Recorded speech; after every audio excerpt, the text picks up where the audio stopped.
आज आपल्या फॅक्टरीत जे काही घडलं तो प्रसंग खूपच दुर्दैवी होता, अनपेक्षित होता. अहो मला त्याचा खूप मोठा धक्का बसला. पण याचा अर्थ हा होत नाही की मला तुमची काही काळजीच नाहीये, मला तुमची काही पडलेली नाहीये. आपल्या फॅक्टरीत आग कशी लागली, त्याच्या मागे नक्की कुठलं कारण होतं हे मी शोधून काढेनच. पण एक खात्री बाळगा की सुरक्षिततेच्या सगळ्या नियमांचं पालन केलं गेलं होतं. मी काय काय केलं होतं, कुठले कुठले नियम व्यवस्थित पाळले होते हे मी तुम्हाला सांगू शकतो. पण ती ही वेळ नाहीये. पण तुम्ही एक खात्री बाळगा की कुणाचंही नुकसान होऊ देणार नाही.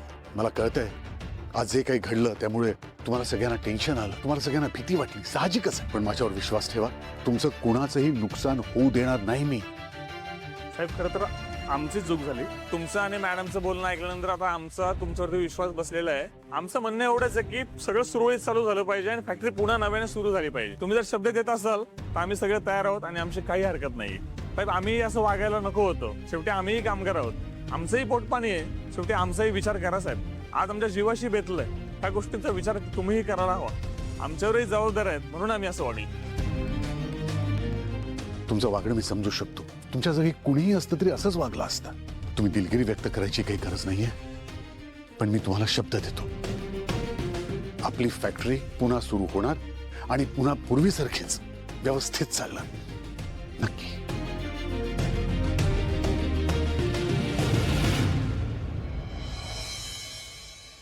जानू, जानू हे काय करतेस तू? काय झालं? भीती वाटतेय तुला? नाही तुला काय वाटलं मी तुझ्यावर असा सुरा नाही उगारू शकत?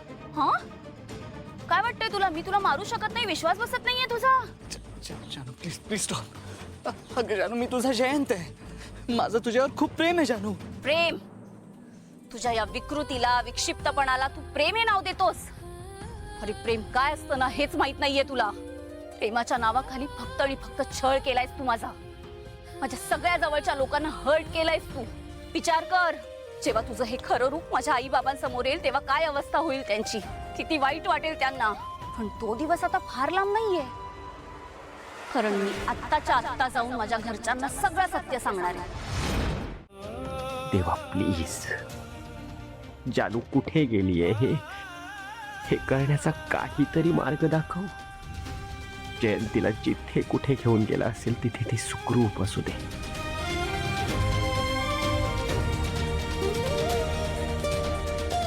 विश्वा, काय रे काय झालं? नाही उठले नाही. बघ जयंत आणि जान्हवी मिळतील, तू नको इतकी काळजी करूस.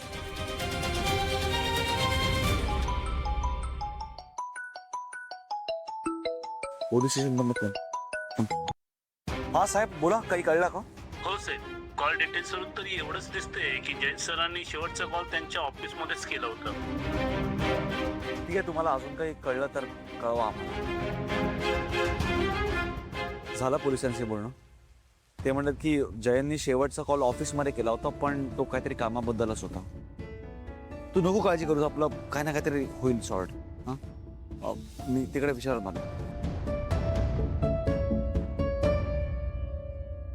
हे कसं पॉसिबल आहे? जयंतने जर त्या टोअर मॅनेजरला घरी बोलवलं होतं तर त्याने त्या मॅनेजरशी काहीतरी कॉर्डिनेट नक्कीच केलं असेल. एक मिनिट, याचा अर्थ जयंतने ऑफिस थ्रूच त्याच्याशी कॉर्डिनेट केलं असेल. सिद्धू, ऐक ऐक ऐक ऐक, मी काय म्हणतो, आपण जयंतच्या ऑफिसमध्ये जरा अजून खोदून चौकशी केली पाहिजे. कोणतरी एम्प्लॉई असेल ज्याला माहिती असेल की जयंत नक्की कुठे गेला. एक मिनिट, ती जी एम्प्लॉई होती जिने पोलीस स्टेशन मध्ये असताना फोन केला होता, मी तिला विचारतो.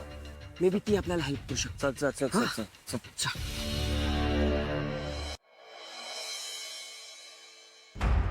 दादा हा बोला, स्पेशल चहा द्या. ठीक.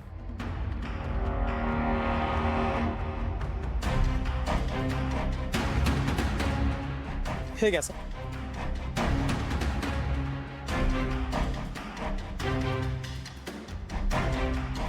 दादा, या भागात फॅक्टरी सुरू झाली आहे म्हणजे तुमचा धंदा खूप वाढला असेल नाही का?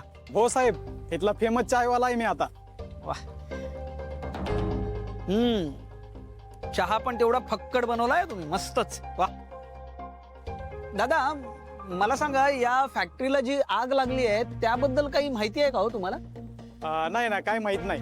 नाही म्हणजे तुमच्याकडे रोज एवढे चहा प्यायला येत असतील लोक, तर तुम्हाला कळत असेल ना कोण काम करायला आलंय किंवा कोण काम बिघडवायला आलंय, असं काही कळत असेल तर. साहेब तुम्ही पोलिसासारखी चौकशी करताय.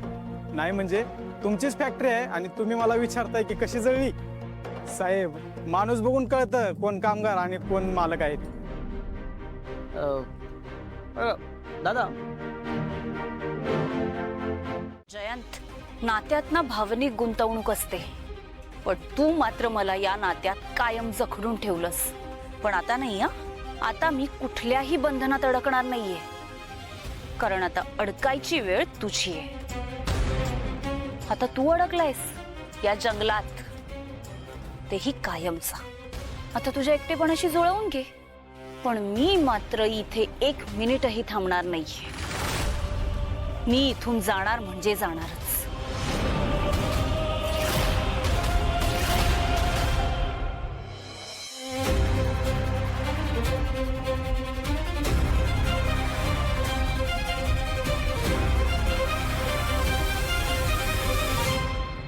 आज काय वाटेल ते होऊ दे, पण मी इथून बाहेर पडणार म्हणजे पडणारच. मला कितीही त्रास होऊ दे, मला चकवा लागू दे, माझी वाट चुकू दे, पण आज मी इथे थांबणार नाही. चल इकडनं. सावकाश.